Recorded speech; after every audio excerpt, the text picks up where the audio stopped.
Ave Maria, cheia de graça, o Senhor é convosco. Bendita sois vós entre as mulheres, e bendito é o fruto do vosso ventre, Jesus.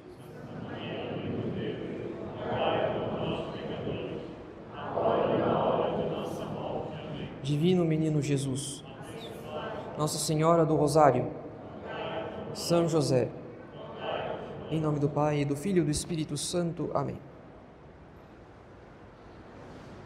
Caros fiéis, no calendário civil, hoje é o Domingo das Mães. Ainda que não se trate de uma comemoração religiosa e menos ainda litúrgica, não convém desprezar essa comemoração civil como uma data meramente comercial, porque ela dá ocasião não apenas para fomentar o afeto entre os membros de uma família, mas sobretudo para se exercitar a piedade filial, isto é, o dever de honra dos filhos para com os pais e os avós. Todavia, para muitas pessoas, para um número crescente de pessoas, essas festas familiares, seja as festas do calendário religioso, como Natal e Páscoa, seja as festas do calendário civil, como o Dia das Mães e dos Pais, enfim, para muitas pessoas, essas festas familiares estão entre os dias mais tristes do ano. Não por causa do falecimento de um ente querido, não por causa da saudade de um ente querido que partiu, mas por causa da ferida, da mágoa, do trauma causado ou pelo pai, ou pela mãe, ou quem sabe por parte de ambos.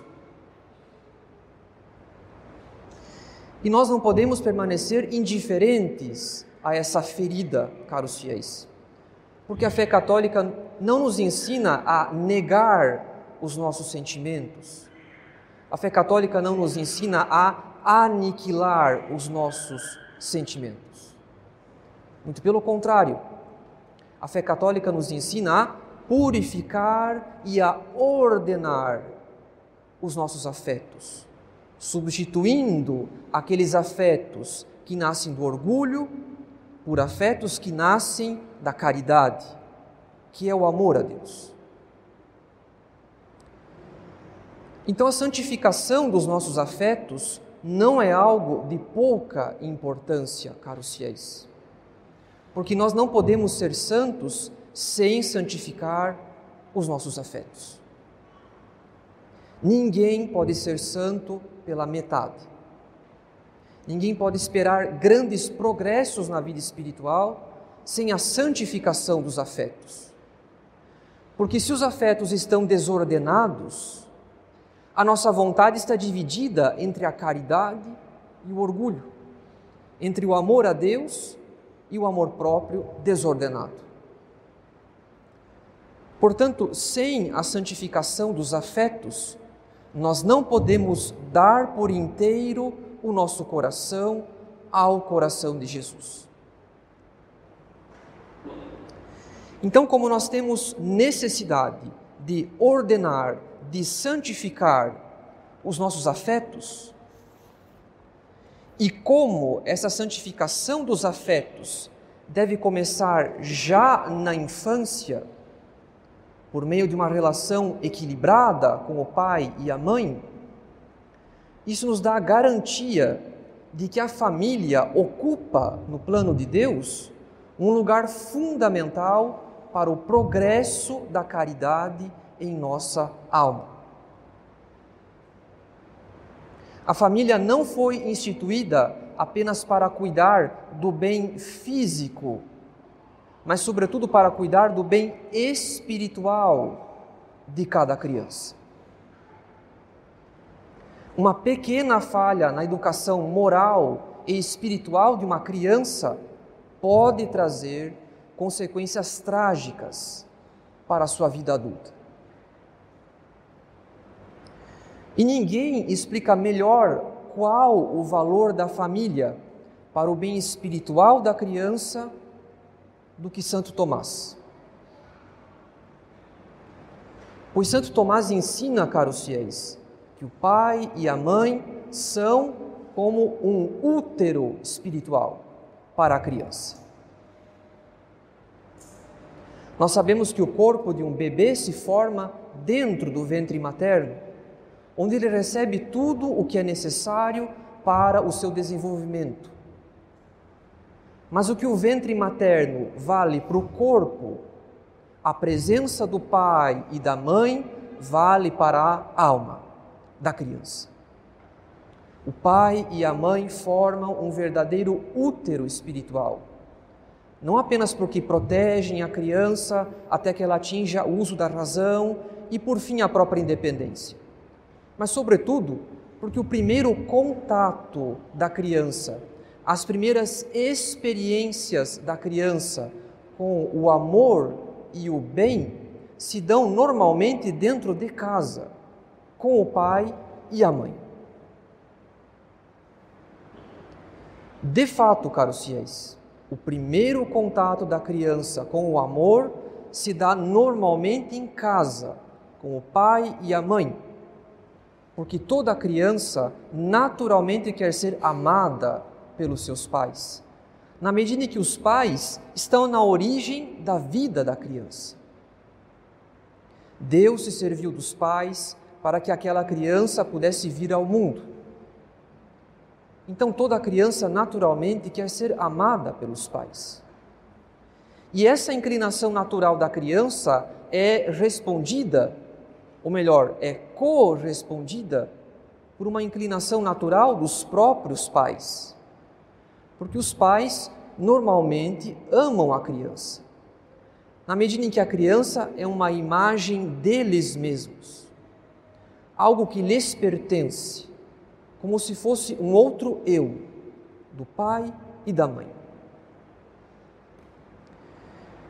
Em resumo, caros fiéis, o primeiro contato da criança com o amor se dá normalmente em casa. E não apenas com o amor, mas também com o bem, ou seja, com a virtude, porque a criança normalmente aprende dos pais a regra moral, ou seja, os mandamentos, e a necessidade de levar uma vida virtuosa para cumprir os mandamentos e amar a Deus em todas as coisas. Isso tudo quer dizer, caros fiéis, que dificilmente uma criança será disciplinada e virtuosa se no seu lar essa criança não tiver recebido e vivido uma experiência constante de amor. Porque é o contato da criança com o amor, ou seja, a experiência de amar e ser amada pelo pai e pela mãe, enfim, é o contato da criança com o amor que faz com que ela se sinta motivada a procurar a própria perfeição moral e espiritual. Mas para que isso fique bastante claro, nós precisamos entender melhor a diferença que há entre o amor materno e o amor paterno.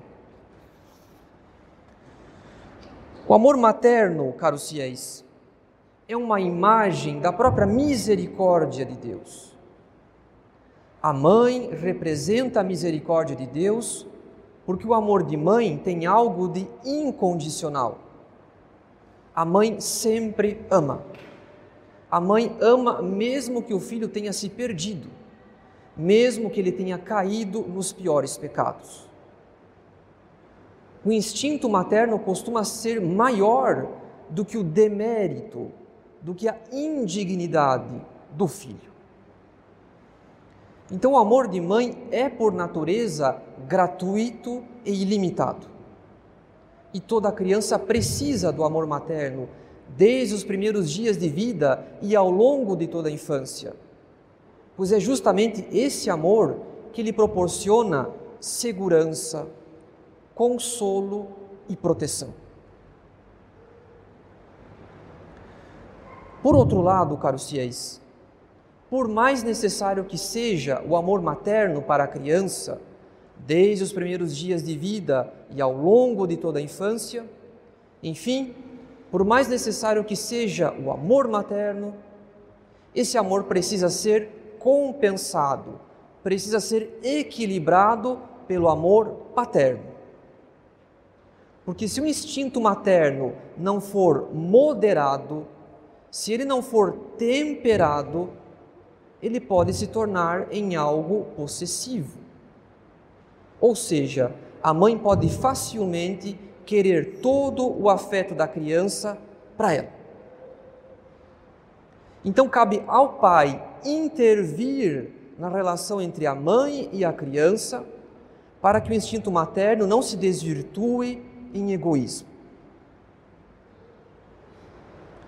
Isso quer dizer que a intervenção do pai, o amor de pai, serve para retirar a criança do excesso de consolo, de afeto, assim como de segurança e de proteção que ela recebe do instinto materno.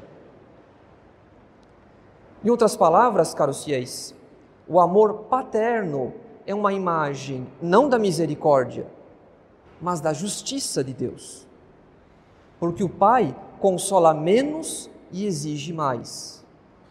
Diferentemente da mãe, o pai costuma exigir da criança, exigir o seu esforço, ou melhor, o seu mérito.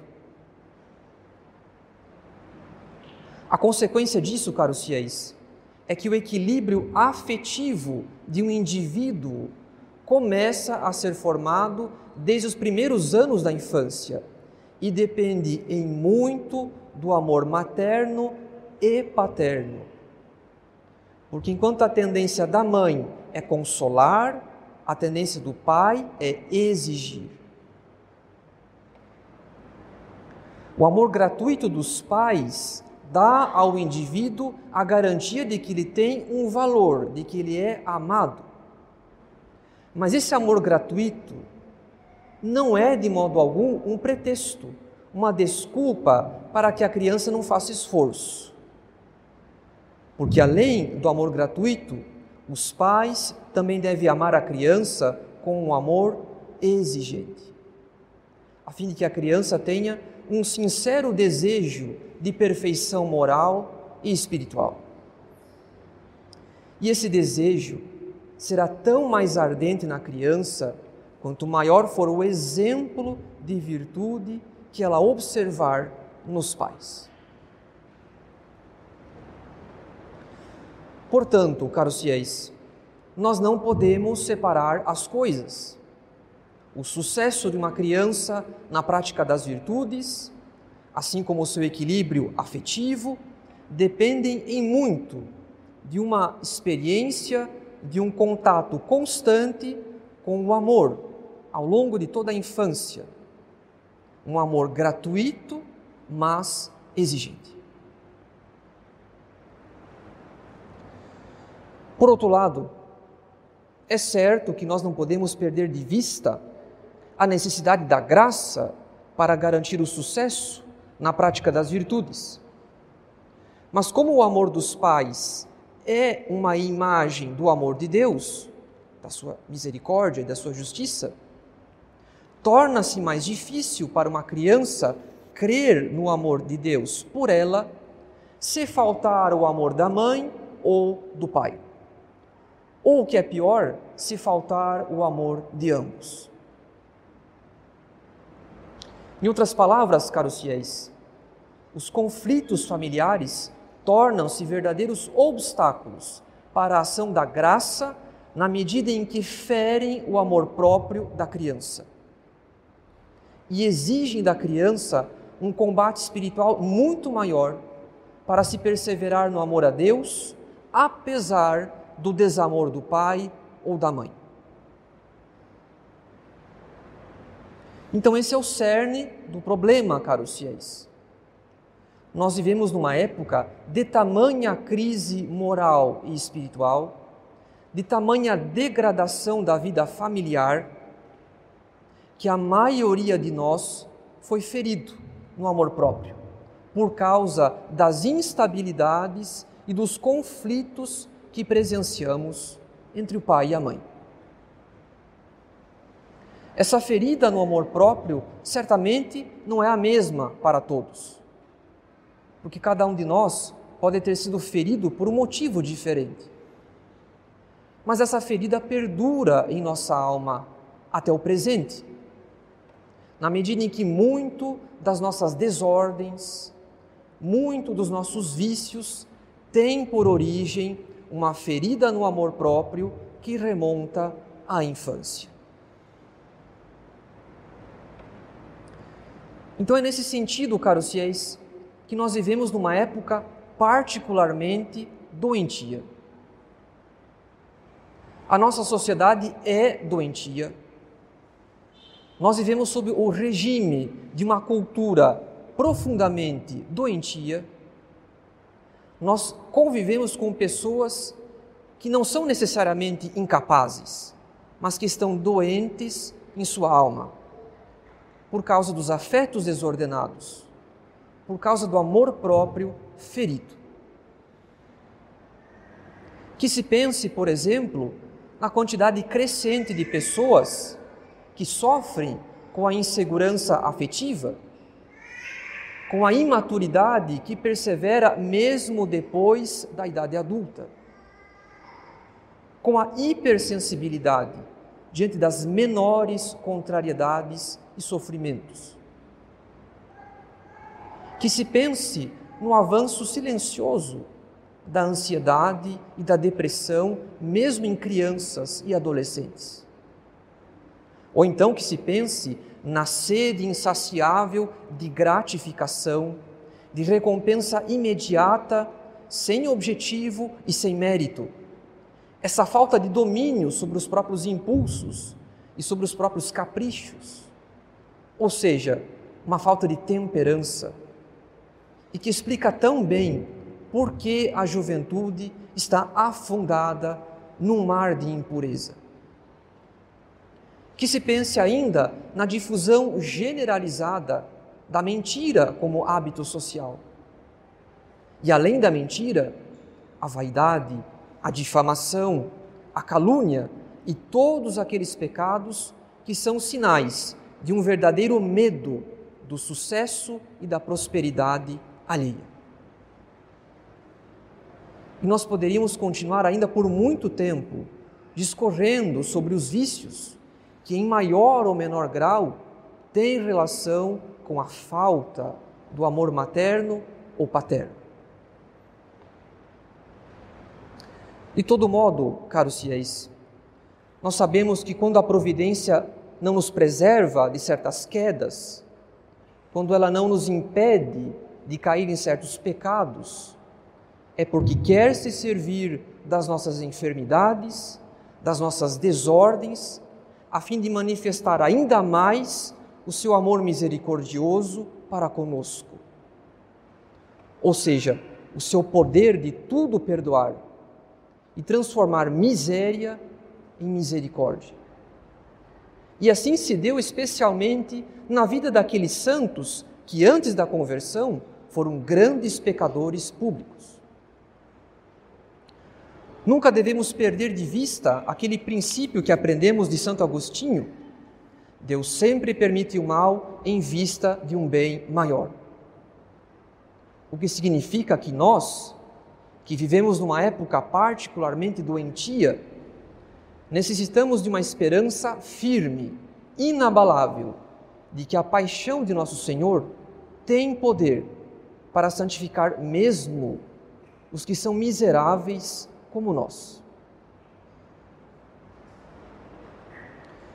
Por outro lado, caros fiéis, todas essas considerações sobre o amor materno e paterno e o quanto a degradação da vida familiar tornou a nossa sociedade particularmente doentia, todas essas considerações lançam uma luz profunda sobre o nosso apostolado. Isso porque a maioria de nós, em maior ou menor grau, sofreu e quem sabe ainda sofre com alguma instabilidade ou algum conflito familiar. É uma chaga generalizada na sociedade. E isso feriu o nosso amor próprio de alguma maneira.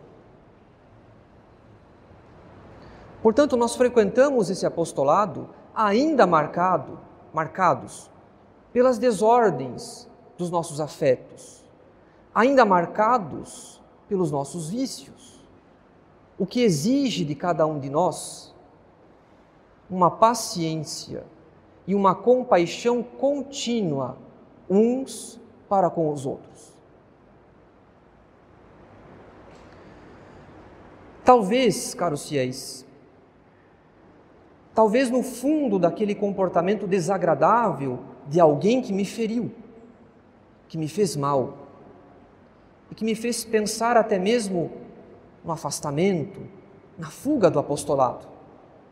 Talvez no fundo daquele comportamento desagradável haja uma desordem que necessita de tempo para ser curada. Ou seja, que necessita da minha paciência e da minha compaixão.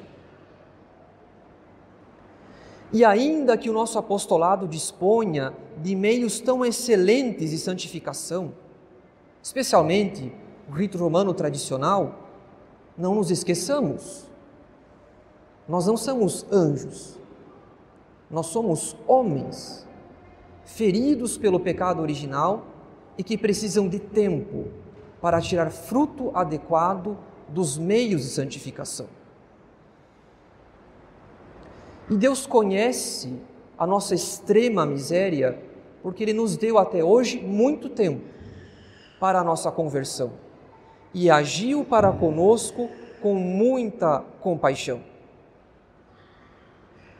Mas nós, caros fiéis, infelizmente, nós não reconhecemos com gratidão todo o tempo que Deus nos deu até hoje e agimos com muita impaciência para com o próximo, julgando sem compaixão os seus atos, atribuindo muita malícia aos seus atos e algumas vezes lançando a culpa ao próprio apostolado.